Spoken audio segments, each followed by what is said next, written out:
2 ឆ្នាំនៃថ្នាក់រៀន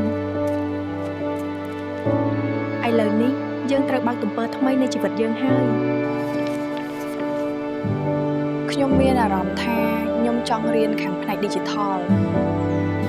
ហើយខ្ញុំនេះវិញនៅតែមិនដឹងថារៀនជំនាញអ្វីនៅឡើយប្រហែលជាផ្លូវដែលខ្ញុំត្រូវដើរមិនទាន់បង្ហាញខ្លួនរាល់ចម្ងល់មិនចាំបាច់មានចម្លើយទាំងអស់ទេតែយើងត្រូវមានភាពក្លាហានដើម្បីចាប់ផ្ដើមមែនហើយមិនថាយើងទៅណាឬខ្លាចជានរណាតែយើងត្រូវចងចាំពីមូលហេតុដែលយើងចាប់ផ្ដើមយើងធ្លាប់បារម្ភពីកិច្ចការផ្ទះតែឥឡូវនេះយើងកំពុងជ្រើសរើសអនាគតរបស់ពួកយើងតោះបំពេញពាក្យចោះឈ្មោះចូលរៀនទៅ